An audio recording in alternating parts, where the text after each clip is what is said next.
Monsieur l'inspecteur général, Max Brisson, merci d'être parmi nous. Si vous voulez bien nous dire en quelques mots.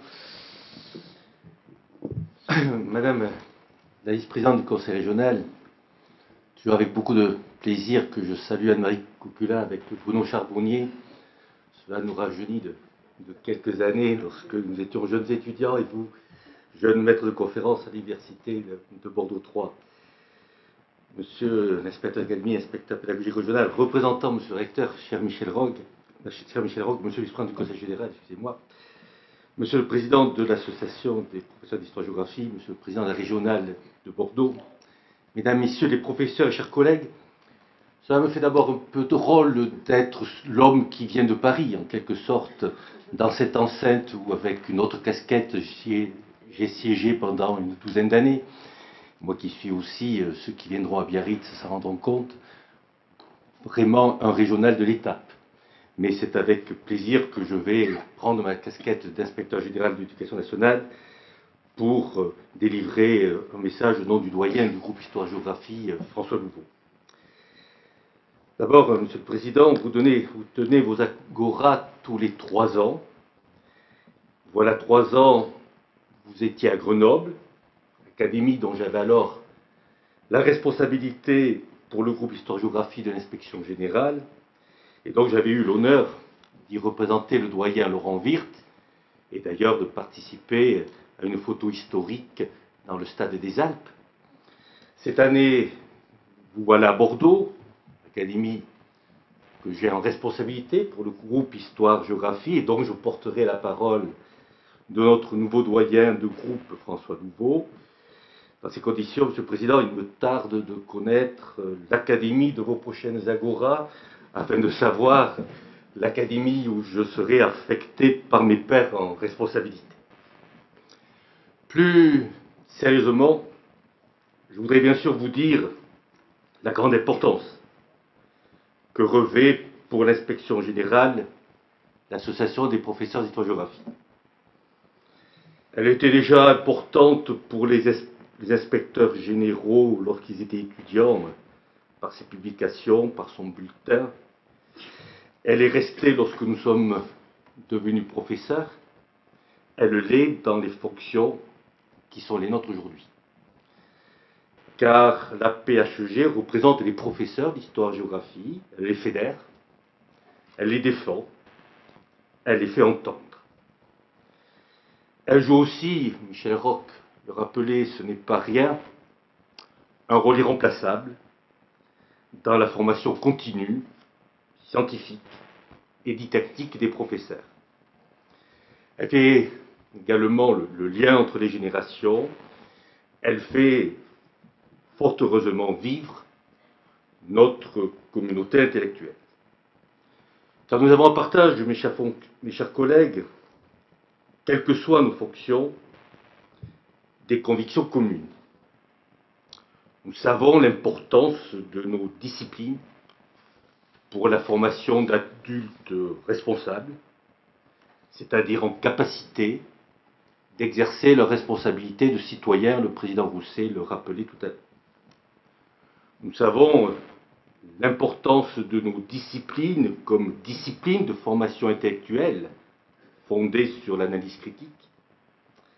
Nous partageons aussi l'idée forte que nos disciplines concourent à ce qui fait le sens même de notre métier de professeur, le progrès et la réussite des élèves, le progrès et la réussite de tous les élèves, le progrès et la réussite de chaque élève.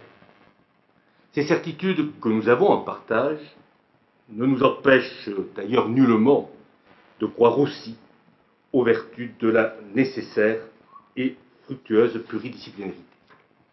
Alors il est vrai, Monsieur le Président, car je crois que nous n'avons rien à cacher entre nous, rien à éluder entre collègues, que les mois que nous venons de vivre ont été caractérisés par quelques difficultés, par la défiance, il faut bien appeler un chat, la défiance d'un certain nombre d'entre vous vis-à-vis de l'inspection en général et de l'inspection générale en particulier.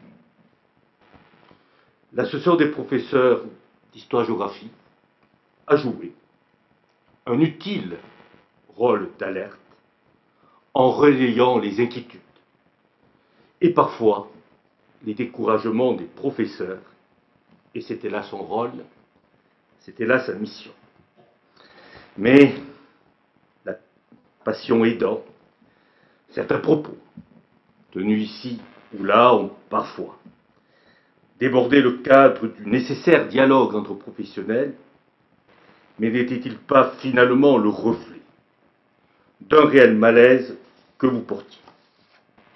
Soyez pourtant dans tous les cas persuadés que l'inspection générale, dans le rôle qui est le sien, a également, à sa manière, répercuté les difficultés que les professeurs d'histoire et de géographie exprimaient.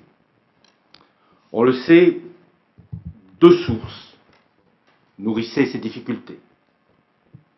Le sentiment de programme trop lourd pour pouvoir être bien traité, trop lourd pour que les nouvelles articulations intellectuelles qu'il portait puissent être réellement maîtrisées, trop lourd pour que leur mise en œuvre puisse également être adaptée à la diversité des élèves, ou trop lourd pour approfondir certains éléments majeurs.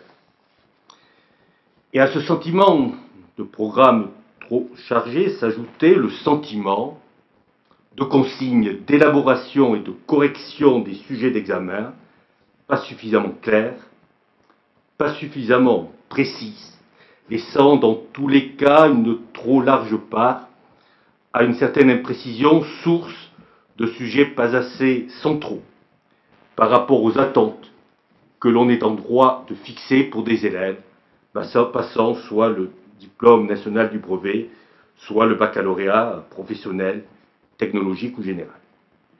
Fort heureusement, Monsieur le Président, les dernières semaines ont permis d'avancer et de gagner en compréhension réciproque.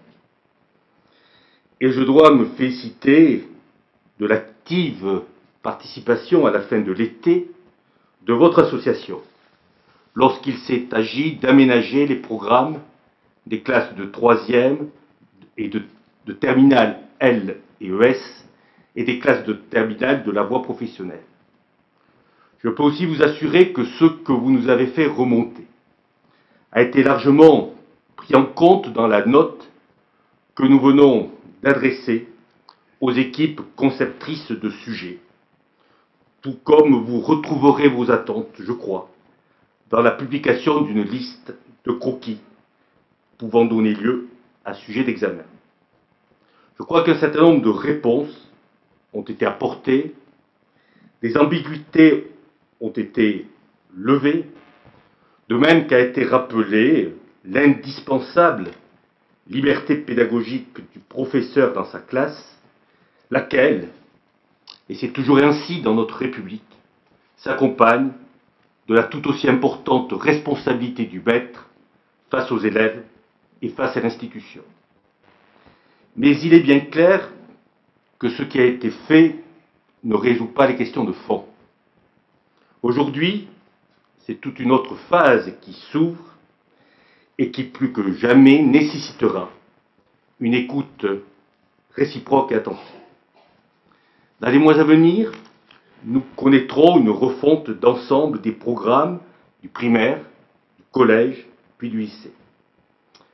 Vous serez bien sûr consultés, mais vous le savez, l'élaboration de ces nouveaux programmes sera l'œuvre d'une structure nouvelle, mise en place par la loi de refondation de l'école et voulue par notre ministre. Cette structure est le Conseil supérieur des programmes, présidé par Alain Boissineau, qui fut d'ailleurs recteur dans cette académie de Bordeaux qui nous accueille aujourd'hui. Le CSP comprend 3 députés, dont d'ailleurs un député de la Gironde, 3 sénateurs, 2 membres du Conseil économique, social et environnemental et des experts désignés par le ministre. Et si aucun expert n'est estampillé histoire et géographie, on compte malgré tout en son sein, par le biais de la représentation politique, 3 anciens professeurs d'histoire et géographie. Le Conseil supérieur des programmes, et c'est important, aura une grande liberté pour définir le socle commun de connaissances et de compétences et pour élaborer les programmes, d'abord du primaire, puis du collège, avec une entrée en service sur 3 ans à partir de septembre 2015. Certes, des inspecteurs généraux à titre personnel feront partie des groupes d'experts, mais l'inspection générale en tant que telle ne jouera aucun rôle dans la conception de ces nouveaux programmes. Mais après tout, n'est-ce pas là une approche plus rigoureuse qui sépare celui qui conçoit de celui qui aura demain à évaluer? Dans ce moment essentiel, vous aurez, j'en suis persuadé, et nous aurons un rôle majeur à jouer. Chacun a sa place, et la nôtre est par définition à côté du ministre.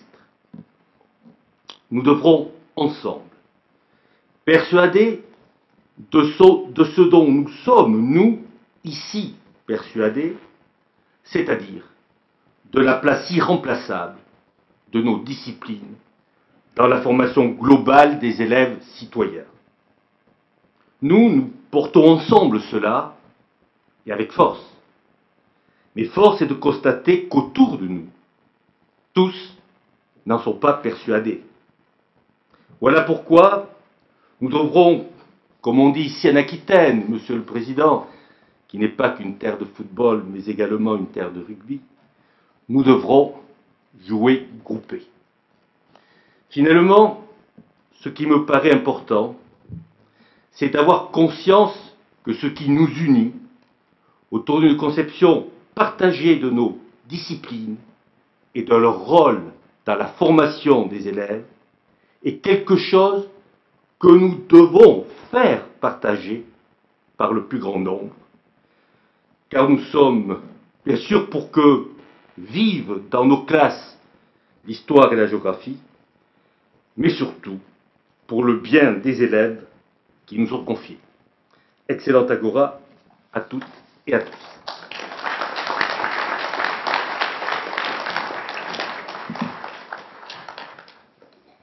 Merci, Monsieur l'inspecteur général, pour ce discours combatif.